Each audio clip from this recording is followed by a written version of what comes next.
As most of us will be aware, what's happening in Palestine in the last 1 month. And we are aware that in the month of Ramadan, a few weeks before, many Palestinians were evicted from their home. Israeli government-backed Israeli settlers. And because of this, there were protests in Palestine. And on the last Friday of Ramadan, on the 7th of May, on the 26th of Ramadan, after Jummah Salah, there were protests even in Masjid Aqsa. Because of which, and these protests were very peaceful. In spite of that, the Israeli forces, they entered the Masjid Aqsa, our sacred mosque, and they stormed it. They fired rubber bullets. They threw tear gases. They threw bombs, because of which hundreds of Palestinians were injured. And later on, a few days later, a war broke out, which lasted for 11 days. And according to Reuters, in this 11 days of war, 248 Palestinians were killed, out of which 66 were children. And more than 1,900 Palestinians were wounded.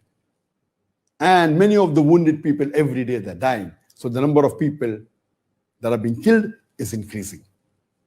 And according to the Israeli news and Al Jazeera, only 10 Israelis were killed, of which 2 were children. And alhamdulillah, 2 days before, there is a ceasefire.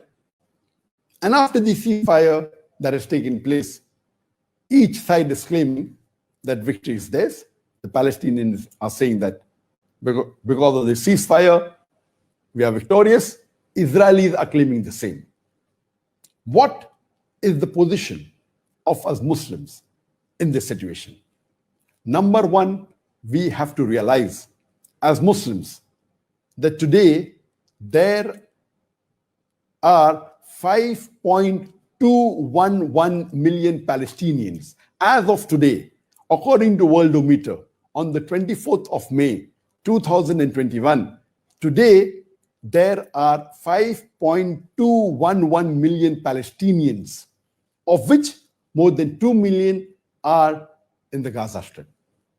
And the total Muslim population of the world today is more than 2 billion. According to me, these Palestinians, for the last several decades, they are doing fardh kifaya. They are protecting the third holiest site of Islam. They are protecting the Masjid Aqsa. What they are doing is fardh kifaya. It's the duty of every Muslim. If they were not there, it would have been our duty to protect it. So what they are doing is they are risking their life. Palestinians, they are doing fardh kifaya on behalf of the Muslim Ummah.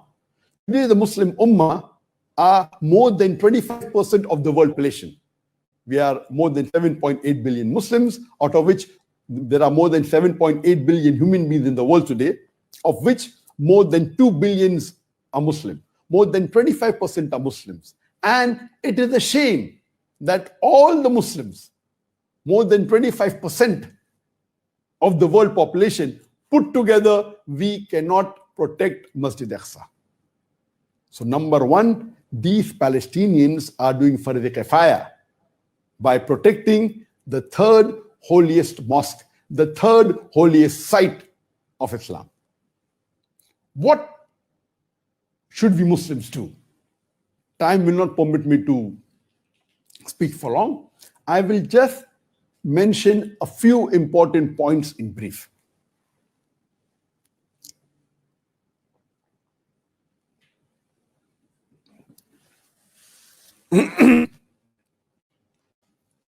I will mention 13 points in brief what Muslims should do, of which the first 7 any Muslim can do and should do, and the remaining all will not be possible, but those who Allah has given the position they can do. Number one, the least that any Muslim can do and should do is do du'as for the Palestinians and for Masjid Aqsa. I feel it is a fard for every Muslim that they should pray for our Palestinian brothers and sisters. We should pray for their safety. We should pray for the victory. We should pray that may Allah give them sabr. We should pray that those Palestinians who have been martyred, Allah should give them the highest level in Jannat al-Firdaus. And my suggestion would be, the best time to pray for our Palestinian brothers would be in Tahajjud. Because Allah subhanahu wa ta'ala descends in the last 1/3 of the night. And if you do dua in sujood, in the Tahajjud salah, that would be the best.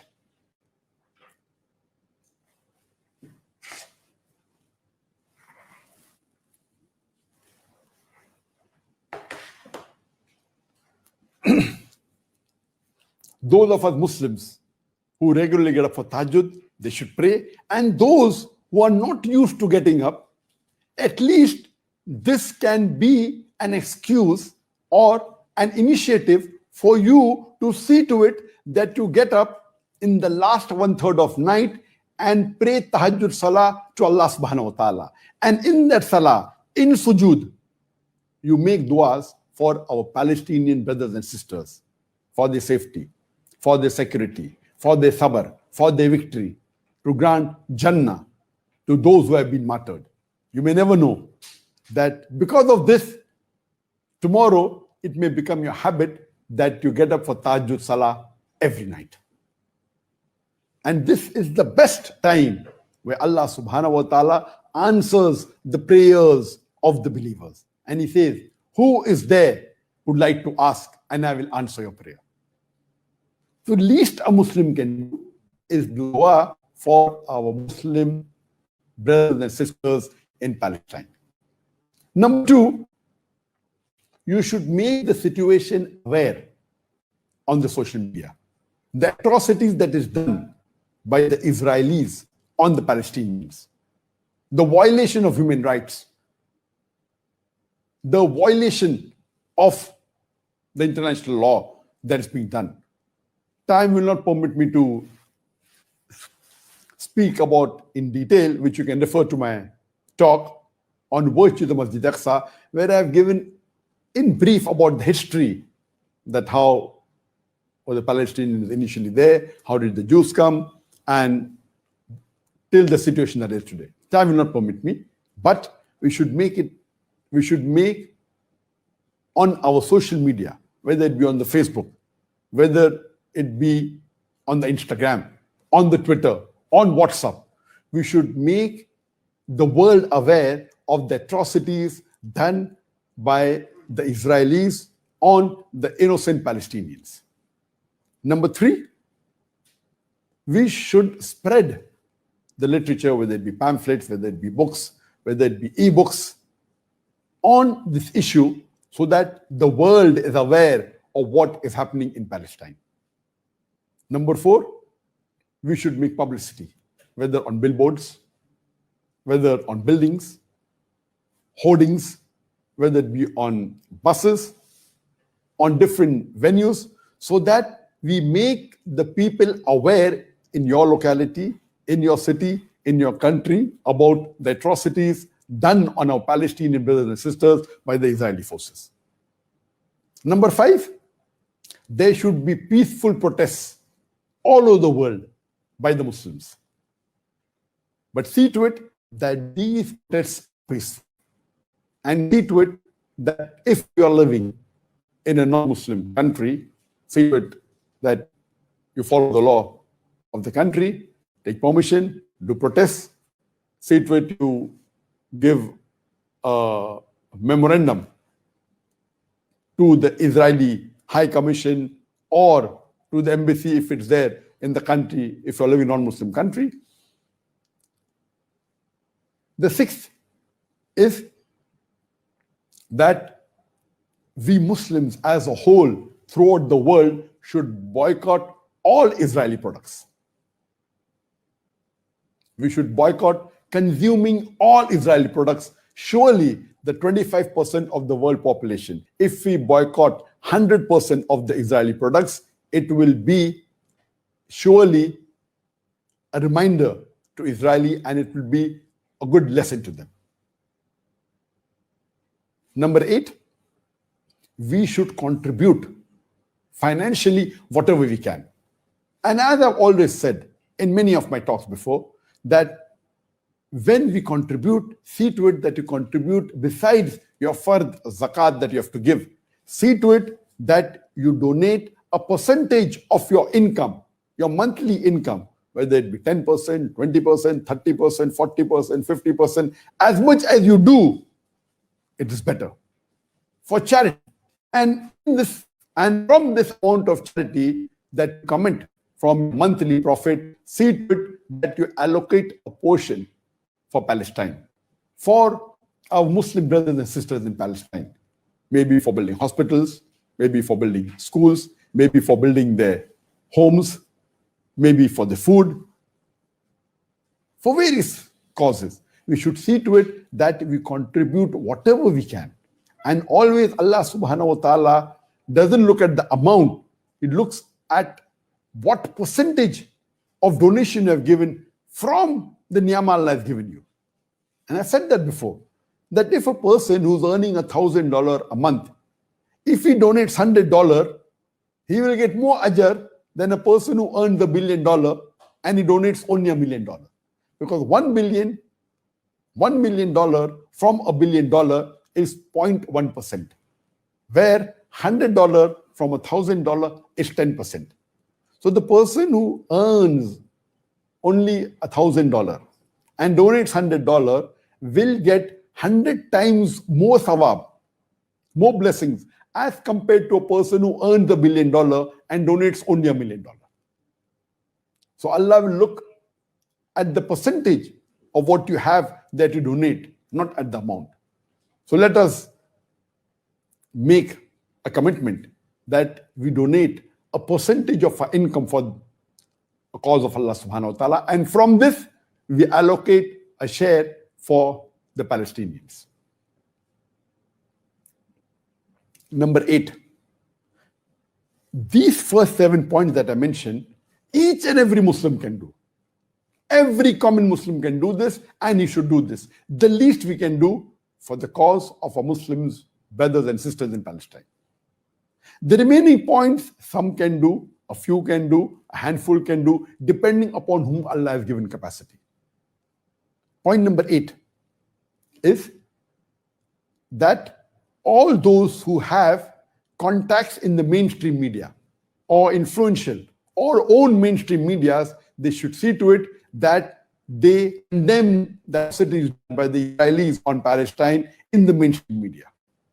For example, because we have control over Peace TV, today we are having this program on Peace TV Live.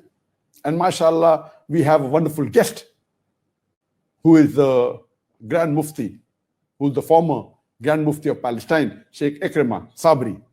May Allah subhanahu wa ta'ala bless him, that in spite of his busy schedule and in spite of his age, he has come as a guest speaker on this occasion. And alhamdulillah, as you may be aware, Peace TV has a reach of 150 to 200 million viewers. At this present time, I'm sure tens of millions of people all over the world will be watching this program. They are watching on the Facebook, on the YouTube, and several million more are watching on the social media. So we should see to it that whatever capacity Allah has given you, see to it that this is publicized on mainstream media. Point number 9, we should see to it that we have a specialized organization with expert in the law so that we can file legal cases in the International Court of Law against Israel. Point number 10, there should be diplomatic protest. See to it that the Muslims protest on a diplomatic level to the authorities. And if there are embassies or consulate in the country, see to it they give a diplomatic protest and a letter to the ambassador against the atrocities done by the Israeli government on the Palestinians. Number 11, if the Muslims can get together and we have a trade boycott with Israel, a total trade boycott, see to it that all the Muslims in the world, not only individually do we boycott the goods, all the Muslim countries today, there are 57 Muslim majority countries in the world. We have a trade boycott and should not in any way deal with any goods or in any way, whether diplomatic, with Israel. And number 12, we should severe diplomatic relationship. And alhamdulillah, majority of the Muslim majority countries in the world, they have already severed diplomatic relationship with Israel. Unfortunately, there are some Muslim countries which are majority Muslim countries yet continue or have started having diplomatic relationship. How can we join hands with the killer of the innocent Palestinians? And killing innocent human being is the second major sin in Islam. After shirk, the second major sin is killing innocent human beings. And especially if it's a Muslim. And the beloved Prophet ﷺ said, the various hadith, that the life of a believer is more sacred than the Kaaba. And imagine hundreds of Palestinian Muslims are being killed. And what are we doing? How can we join hands with the enemies? They are not just Muslims, they are Palestinian Muslims who are doing fard kifaya on behalf of the Muslim Ummah. How can we become friends with the killers of the Muslims in Palestine? We should sever all diplomatic relationships. And on this 12th point, I would like to congratulate Kuwait. There was the news recently that in Kuwait, in the parliament, one of the member of parliament, he said in the parliament, and he wants to pass a law, he wants to see to it that the Kuwait government passes a law that anyone who supports Israel, whether in reality or whether on social media, should be imprisoned for 10 years, along with a fine of 5,000 dinar, which is about more than $15,000. And I pray to Allah subhanahu wa ta'ala that may this law be passed in Kuwait soon. And I would request all the 57 majority Muslim countries in the world that they too should pass such law. They should pass such a law that anyone who supports Israel on ground, in reality, or on the social media should be present. If not 10 years, at least keep 5 years. See to it that imprison, make it a law. I know many people are afraid that Israel is supported by superpowers. We fail to realize that we have Allah with us. Allah supports us. And Allah subhanahu wa ta'ala is always with the believers. Unfortunately, as the hadith of the Prophet Muhammad ﷺ, that a time will come where Muslims will be in large numbers like froth, but they'll be powerless. They'll be just like froth. The numbers are large. The 13th point, that all the Muslims in the world, we should unite. All the countries in the world, we should unite. And as Allah says in the glorious Quran, in Surah Al-Imran, chapter number 3, verse number 103, Allah says, وَاعْتَصِمُوا بِحَبْلِ اللَّهِ جَمِيعًا وَلَا تَفَرَّقُوا. Hold strongly all together to the rope of Allah. That's the glorious Quran and Hadith. Be not divided. We Muslims should be united. The number one uniting factor for the Muslims is the glorious Quran and the Sahih Hadith. Today, the scenario that we have, another important point for all the Muslims in the world to unite, irrespective whichever thought you belong to, whichever school you belong to, whichever country you belong to, is the Palestinian cause. Because Masjid al-Aqsa is important to each and every Muslim in the world, irrespective whether you're living in Saudi Arabia or Malaysia or India or Pakistan or Turkey, anywhere. Masjid al-Aqsa is very important to every Muslim. If this cause of the Palestinian issue, where they are being mercilessly killed in this 11 days war, innocent Palestinians were killed, civilians were targeted, civilian buildings were targeted by jet planes, by bombs, and more than 250 Palestinians were killed, of which 66 were children. And what is the world doing? Yes, there has been a cry, there has been an objection, but I feel it should be much more. The Muslims united. I'm happy to know that in the news 2 days before, that in the Southeast Asia, Malaysia, Indonesia, and Brunei, the heads of states of all these 3 countries, they signed a memorandum and they gave to the UNA against Israel. Alhamdulillah, I'm happy to know that in Malaysia, the tall skyscrapers like the KL Tower, like the Kwan Tower, like the Alostar Tower, like the Terengganu Bridge in Putrajaya, many bridges, what they have done, they have lit up with the colors of the Palestinian flag. Green, red, white, and black, in solidarity to the people of Palestine. Such things should increase. I am really thankful to the government of Malaysia that what they have done on tall skyscrapers, building and government buildings, they have put the Palestinian colors. And alhamdulillah, you find that many countries are supporting, like Turkey, Pakistan, alhamdulillah, but we'll only be effective if we unite together. If all the Muslim countries, if they unite, and we unitedly stand for our innocent brothers and sisters in Palestine, and we pray for them, inshallah, we will be more effective. Irrespective, Allah subhanahu wa ta'ala is testing us. He does not require you and me the rubbish that we are. He alone is sufficient. And Allah promises in the Quran that He will surely teach the zalim a lesson. Allah also says in the Quran that He gives them rope to go to and fro. He's just giving them time. Allah doesn't require you and me, but why don't we make hay while the sun is shining? Why don't we support, like our beloved Prophet Muhammad said, that all the Muslims are like one body. If something happens to one part, all of it, the whole body is in fever. So I request our Muslim brothers and sisters throughout the world that implement on the few suggestions that I've given and see to it that we pray to Allah subhanahu wa ta'ala. And I pray to Allah subhanahu wa ta'ala that may He keep our Palestinian Muslims and brothers safe. May He give them sabr. May He give them victory. May He give the highest level of Jannat al-Firdaus to the martyrs of Palestine.